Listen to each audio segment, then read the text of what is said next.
Hello dear student, आज की class में मैं आप लोगों के लिए फिर लेके आया हूं कि गोलीय दर्पण में शीत करें F इक्वल टू R/2। इसके पहले हम लोगों ने अवतल दर्पण में प्रूफ किया था। अब हम लोग प्रूफ करेंगे उत्तल दर्पण में कि उत्तल दर्पण में कैसे शीत करें F इक्वल टू R/2। देखिए, जैसे कि मैंने बताया था कि वीडियो को मैं एकदम बिल्कुल बहुत बढ़िया तरीके से बनाता हूँ और एकदम सटीक जानकारी देता हूँ, जो आपके दिमाग में एकदम आ जाएगा। तो समझिएगा इसको ध्यान से और समझने का प्रयास कीजिएगा। तो चलिए शुरू करते हैं।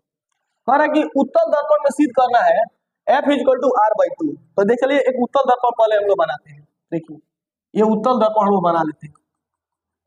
एक उत्तल दर्पण बनाते हैं और यहाँ पे आप जानते हैं कि उत्तल दर्पण में यहाँ पे C होता है और यहाँ पे क्या होता है, तो F होता है। यहाँ पे C होता है, यहाँ पे F होता है और ये क्या होता है, तो हमारा P होता है। ठीक है, एक किरण यहाँ पे जाती है और यहाँ से लगता है कि यह फोकस से होकर क्या हो रही है, तो जा रही है, लेकिन ये वास्तव में इधर चली जाती है। ठीक है, और फिर ये इससे जाने वाली किरणें सी से होकर सीधे क्या होती है, तो जाती है। तो यहाँ पे सी है आपका, तो इसको भी दिमाग में रखना है आप लोग को, ये माइंड में रखना है। ठीक है, तो चलिए अब इसको देखते हैं हम लोग क्या है यहाँ। ठीक है, तो यहाँ पे हम सबका नाम लिख देते हैं। ये मान लो कि ए बी एक आपतित किरण है। मान लो ए बी एक किरण है जो यहाँ पे ये जो दर्पण पे आई और दर्पण से टकरा कर बीसी दिशा बी एम दिशा में लौट गई, बी एम दिशा में लौट जाती है, ये एम दिशा में लौट जाती है। और ये मान लो कि हम दे देते हैं आर बी यहाँ से यहाँ तक की ये किरण है, यहाँ पे आर बी मान लेते हैं इसको। और ये M1 और M2 दो दर्पण है। M1 और M2 दो दर्पण मान लेते हैं। ये M1 और ये M2 दो दर्पण मान लेते हैं। तो ऐसे आप लोग बना लीजिएगा। चलिए इसको थोड़ा सा लिख देते हैं। लिखेंगे हम ऐसे कि माना M1 M2 एक उत्तल दर्पण है, एक उत्तल दर्पण है जिसमें ए बी एक आपतित किरण है। ए बी एक आपतित ए बी एक आपतित किरण है जो जो दर्पण का बिंदु बी पर टकरा कर बीएम दिशा में लौट जाती है। जो दर्पण से टकराकर बीएम दिशा में लौट जाती है, बीएम दिशा में लौट जाती है, बीएम दिशा में लौट जाती है। तथा यहाँ पे लगता है कि यह फोकस पे आके, तथा जानते हैं कि लगता है कि यह फोकस पे आके यहाँ पे प्रतिबिंब फोकस से होकर गुजर रही है। ठीक है ना, पुनः बी से ये बी से सी से होकर जाने वाली किरण सी से सीधे क्या होती है, तो निकल जाती है। ठीक है, इतना लिखने के बाद से हम लोग लिखेंगे कि ए बी समानांतर, ए बी जो है, ए बी मुख्य अक्ष के समानांतर है। लिख सकते हैं ए बी कि ए बी समानांतर है आपके पीसी के, ये मुख्य अक्ष है, मुख्य अक्ष। पीसी क्या है, तो मुख्य अक्ष है।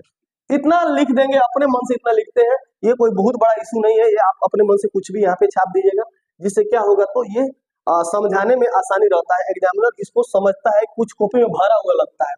तो चलिए परमाणु की तरफ आते हैं हम लोग। परमाणु में जरूरी होता है। अब देखिए,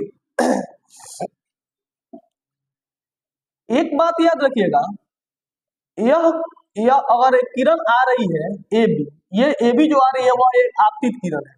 ए बी क्या आ रही है, तो यह एक आपतित किरण है। और चूंकि ए बी एक आपतित किरण है, तो इस दिशा में लौट रही है, तो यहाँ पे बीएम क्या है, तो एक यह परावर्तित किरण है। तो ए बी आपतित किरण है और बीएम क्या है, तो एक परावर्तित किरण है। तो ध्यान दीजिएगा, हम कह सकते हैं कि ए बी यानी ए बी आर बराबर हो जाएगा आर बी एम की, क्योंकि दोनों कोण आपस में बराबर है, दोनों कोण आपस में बराबर है। तो ध्यान दीजिएगा यहाँ पे। ठीक है, और यहाँ पे तो ये कोण आपस में बराबर हो जाएगा और ये कोण आपस में बराबर हो जाएगा।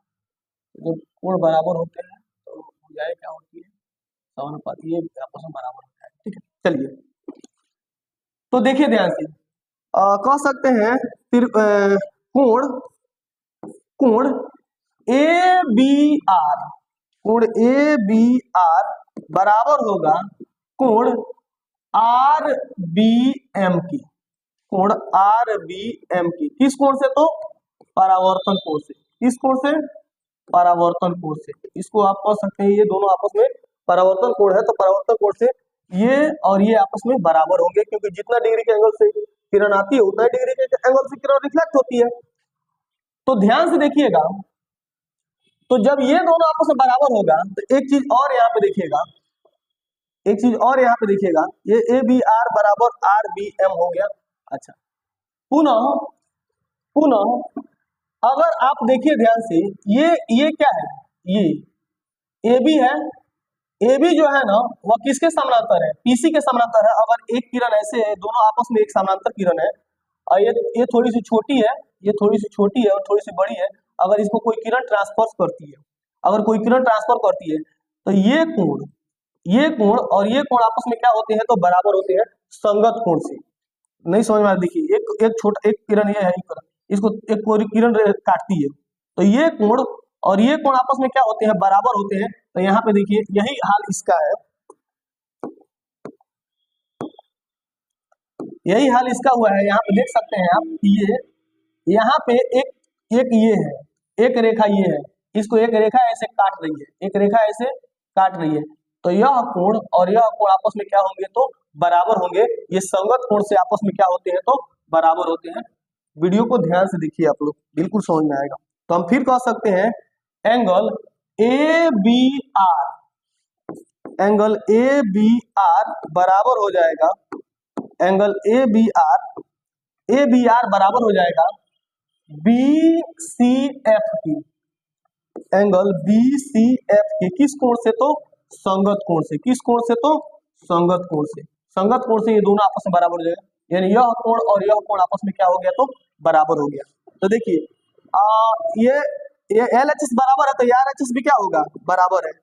तो चूंकि ये दोनों आपस में ये इधर वाला दोनों आपस में बराबर है, तो ये भी बराबर होगा। इसलिए हम कह सकते हैं इसको समीकरण एक मान लो, इसको समीकरण दो, तो कह सकते हैं समीकरण एक तथा दो से, समीकरण एक तथा दो से, तो एंगल आर बी एम बराबर हो जाएगा एंगल बी सी एफ की।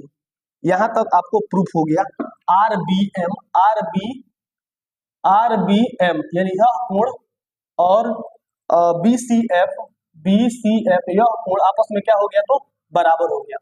अब एक चीज और देखिएगा, ये जो आर बी एम है ना, ये आर बी एम जो है, यह बराबर है सी बी एफ की, अब कहिएगा सर हम क्यों माने कि बराबर है?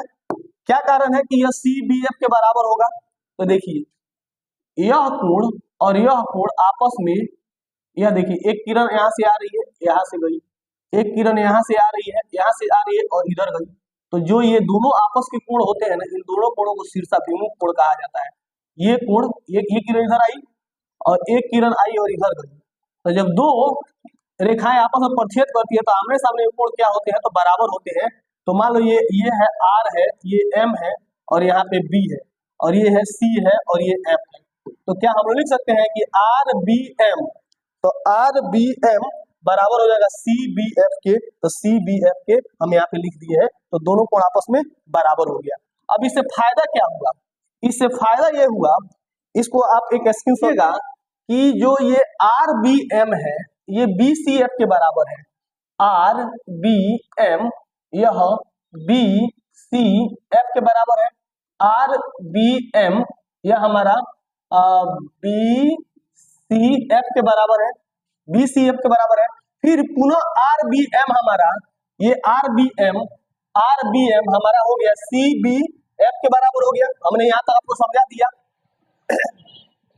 तो इसका मतलब है कि ये दोनों, ये समीकरण, इसको मान लीजिए अगर समीकरण 3 और इसको मान लीजिए अगर समीकरण 4, तो समीकरण 3 और 4 से, समीकरण 3 और 4 से आप ये भी कह सकते हैं कि एंगल बी सी एफ बराबर हो जाएगा एंगल सी बी एफ। तो देखिए बी सी एफ यह कोण और सी बी एफ यह कोण, अब दोनों ये कोण आपस में क्या हो गया है, तो बराबर हो गया। तो जब दो कोण आपस में बराबर होते हैं इसलिए हम कह सकते हैं कि बी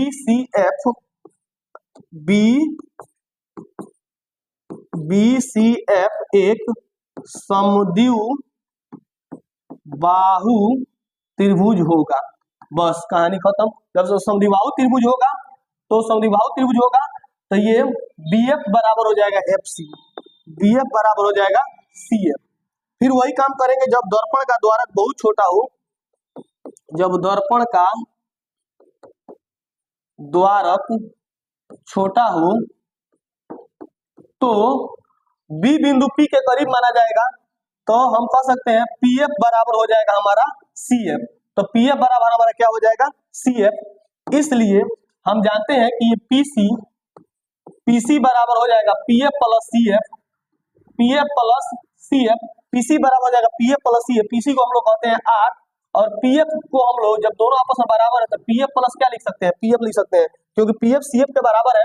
तो पीएफ लिख दिए और सीएफ का फिर पीएफ लिख देंगे, तो आर इक्वल टू हो जाएगा 2, ये हम लोग जानते हैं।